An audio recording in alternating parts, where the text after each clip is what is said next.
देखिए, आजकल एक अद्भुत ही समय हो गया है कि विवाह में हम दिखावा बहुत ज्यादा करने लगे हैं। जो नियम कहता है, जो शास्त्र कहता है, आजकल उसको कोई नहीं देखता है। जयमाला में ही 4 घंटे लगा रहे हैं, और जब विवाह करने का समय आ रहा है तो पंडित जी से क्या कहते हैं, पंडित जी जल्दी जल्दी मंत्र पढ़ी। तो जब जल्दी जल्दी पंडित जी मंत्र पढ़ी हैं तो जल्दी जल्दी शादियों खत्म हुई है कि नहीं। विधि विधान से जो सनातन की परंपरा है कि हमारे सनातन में डाइवोर्स का कोई सिस्टम नहीं है। उर्दू में अगर पूछे कि संबंध विच्छेद को क्या कहते हैं तो आदमी कहता है ना तलाक। इंग्लिश में पूछा जाए तो कहते हैं डाइवोर्स। लेकिन अगर आपसे पूछा जाए संस्कृत में कोई शब्द है क्या, बता पाएंगे? नहीं। क्यों?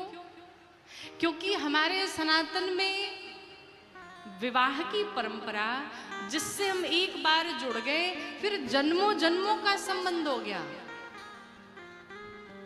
कि जन्म जन्म का साथ है तुम्हारा हमारा, हमारा तुम्हारा। यहाँ जन्मों जन्मों की बात होती है। पर आजकल के समाज में आज विवाह होता नहीं, 6 महीने बाद डाइवोर्स। क्यों? आपके जल्दी जल्दी के कारण।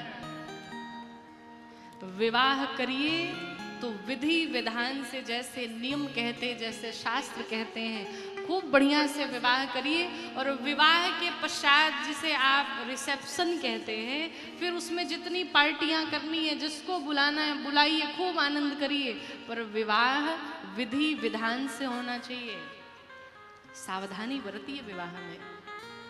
दूसरी बात, दुख होता है इस बात का कि विवाहों में लोग लाखों खर्च कर देते हैं, लाखों रुपए खर्च करते हैं। बैंड बाजे वाले को लाख रुपए दे दिए, डेकोरेशन वाले को लाख रुपए दे दिए, नाचने वाले को लाख रुपए दे दिए, सबको दिए जा रहे हैं। पर जब ब्राह्मण देवता की बारी आती है, पंडित जी की बारी आती है, तो यजमान कहता है गुरुजी 1100। और पंडित जी बेचारे अगर कुछ कह दें, महाराज आप तो लूट रहे हैं। कितनी सोचनीय बात है ये कि जिस मंत्र के अधीन देवता होते हैं, वो मंत्र भी ब्राह्मणों के अधीन हैं। और ब्राह्मण से आशीर्वाद क्या मांगते हैं? महाराज आशीर्वाद दें कि खूब आगे बढ़ी जा, जितना धन बहु से अधिका हो जाओ। और पैसा कितना चढ़ाइए? 100 रुपया। संकल्प कितना हुई? 5 रुपया। और संकल्प में हमारी इच्छा क्या है? बेटी की नौकरी लग जाए, बिटिया की नौकरी लग जाए, पोता हो जाए। इतनी सारी इच्छाएं प्रकट किए हुए हैं। विचारणीय है ये।